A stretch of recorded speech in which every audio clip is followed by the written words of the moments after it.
রাসূল সাল্লাল্লাহু আলাইহি ওয়াসাল্লাম মেরাজে গিয়েছেন। এক জায়গায় খুব তীব্র সুগন্ধি পেলেন রাসূল সাল্লাল্লাহু আলাইহি ওয়াসাল্লাম।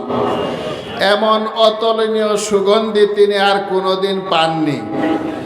জিবরাইল আলাইহিস সালামকে রাসূল সাল্লাল্লাহু আলাইহি ওয়াসাল্লাম জিজ্ঞাসা করলেন যে, হে জিবরাইল, এমন অতুলনীয় সুগন্ধি কোত্থেকে আসছে? এই সৌরভ কিসের? হযরত জিবরাইল আলাইহিস সালাম বললেন যে এই সৌরভ হলো ফেরাউনের যে কন্যা ছিল, ফেরাউনের কন্যার সেবিকা একজন দাসী, তার এবং তার সন্তানদের দেহ থেকে এই সুগন্ধি ছড়াচ্ছে। তো হযরত রাসূল সাল্লাল্লাহু আলাইহি ওয়াসাল্লাম জিজ্ঞাসা করলেন যে সেই ঘটনা কি? তখন বললেন যে ফেরাউনের কন্যার সেবিকা বা খাদেমা, সে ফেরাউনের কন্যার মাথা আঁচড়াতে ছিল। তো হাত থেকে চিরুনিটা পড়ে যায়।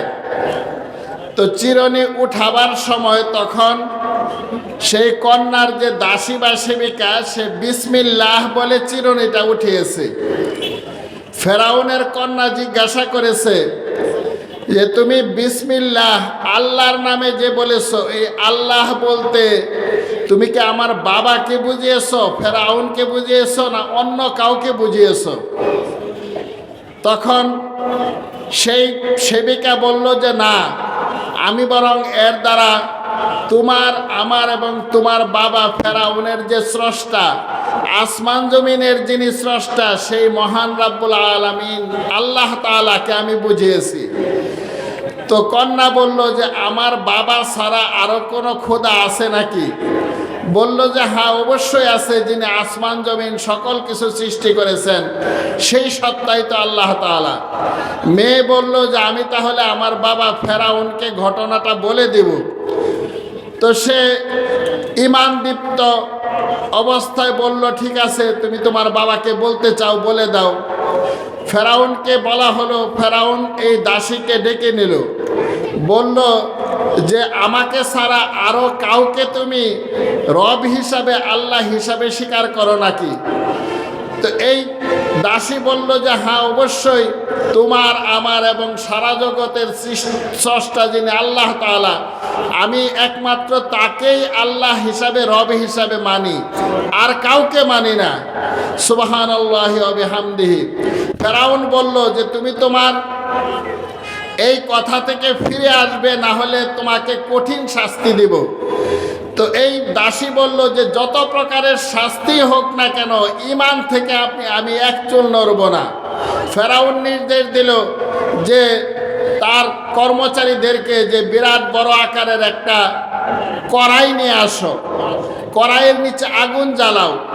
ধাউ ধাউ করে আগুন জ্বলছে, কড়াইয়ের ভিতরে ফুটন্ত পানি টকবক করছে।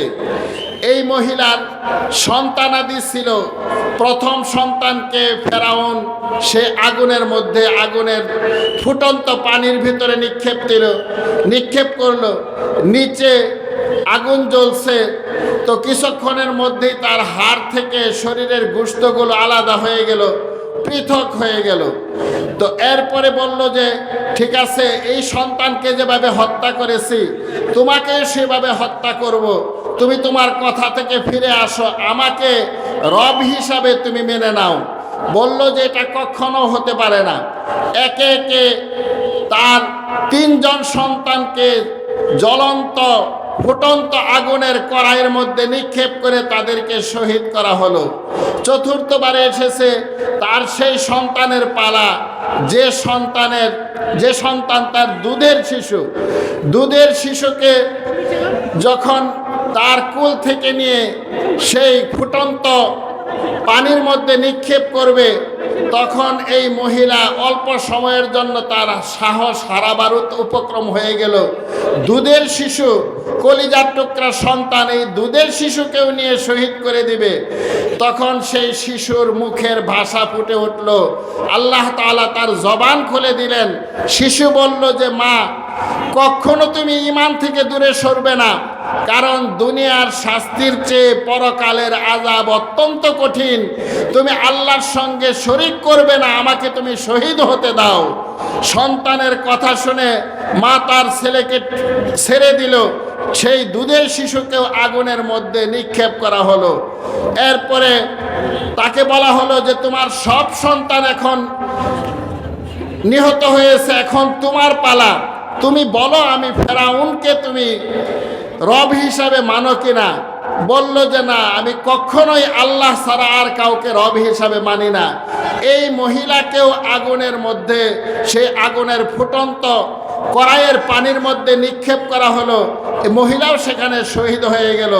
শহীদ হওয়ার আগে ফেরাউনের কাছে একটা আবেদন সে করেছে যে আমার মৃত্যুর পরে আমার এবং আমার সন্তান সকলের হাড়গুলো একত্র করে, গোশত যা পাওয়া যায় সব একত্র করে তুমি এক জায়গায় দাফন করবে।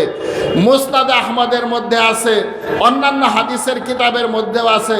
রাসূল সাল্লাল্লাহু আলাইহি ওয়াসাল্লাম মেরাজের মধ্যে আছেন, তো জিবরাইল আলাইহিস সালাম জানিয়ে দিলেন, ইয়া রাসূলুল্লাহ সাল্লাল্লাহু আলাইহি ওয়াসাল্লাম, আপনি যে এখন এত সুন্দর অতুলনীয় সুগন্ধিটা পাচ্ছেন, সেটা হলো আল্লাহর জন্য, ঈমানের জন্য যারা শাহাদত বরণ করেছে সেই ফেরাউনের কন্যার সেবিকা এবং তার সন্তানদের দেহ থেকে এরকম সুঘ্রাণ আসছে। মোহতারাম হাজরিন, আল্লাহর জন্য যারা জীবন দেয় তারা মরে না, তারা মৃত্যুবরণ করে না, তারা সফল কাম, বাল আহইয়াউন ইনদা রাব্বিহিম ইরযাকুন। মুহতারাম হাজিরিন, আমাদের সবাইকে ঈমানের বলে বলিয়ান হয়ে আল্লাহর জন্য যে কোনো ত্যাগ স্বীকার করার জন্য প্রস্তুত থাকতে হবে। আমরা রাজি আছি সবাই? আল্লাহ